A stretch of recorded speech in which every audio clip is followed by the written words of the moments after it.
gonna get ready to put on the stone on the Dreamcatcher. This is my favorite part. If I'm making it for somebody I know, I try to really feel the stone that I'm gonna put on it. I try to make it very personal for them. I choose each stone very carefully. So now I'm gonna show you how we're going to attach this to the Dreamcatcher, and as you can see, that's just gonna make it beautiful.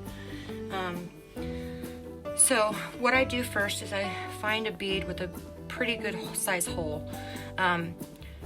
And you'll see why in a minute. We're actually going to be knotting this, and this is going to cover the knot. So you like to find something, you don't have to use silver, you can use, if you can find natural stone with big enough holes, those are great. Those are hard to find. So, and again, you want to make sure that the stone you pick can also be put on that it has a big enough hole for your webbing, okay? I have a different trick that I will show in future videos, how to put on a stone if you can't get a good size hole, because a lot of natural stones have very tiny holes, and so it's hard to find good ones with big holes. So I will show you, don't lose heart, we'll still get your natural stone on there. I will show you in another video how to attach a stone that has a very small hole if you can't put it directly on the webbing. But in this one, we're gonna put it directly on the webbing. So what I'm gonna do is I'm gonna start off and I'm gonna put the big bead on first, just like that. I'm going to thread this through, actually I want to thread it, through this way, because this is the side that I want facing up, although you can move it, you don't have to, but, and then I want it to hang just a little bit. I don't want it to be like right up at the top. So right here, I'm gonna tie a knot,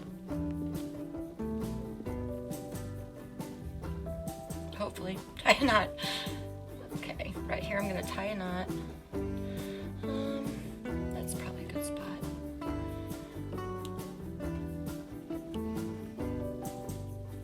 Just tie a knot right there.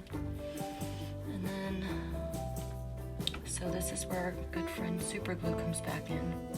Because again, you don't want this knot coming undone and losing your stone. That would be horrible. We're going to put just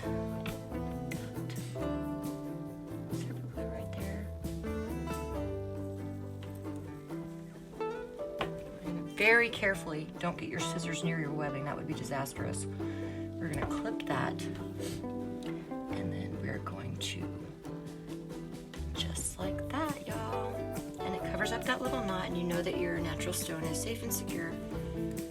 And then we're gonna let that dry before I do anything else with it.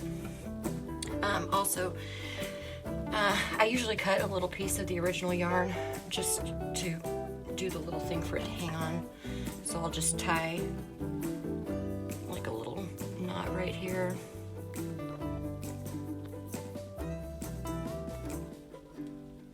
You don't have to do this. You can do something fancier if you want, but I just usually tie a little knot like that. And then I cut it, and that's where people can hang it. So let me get this all brushed out and show you.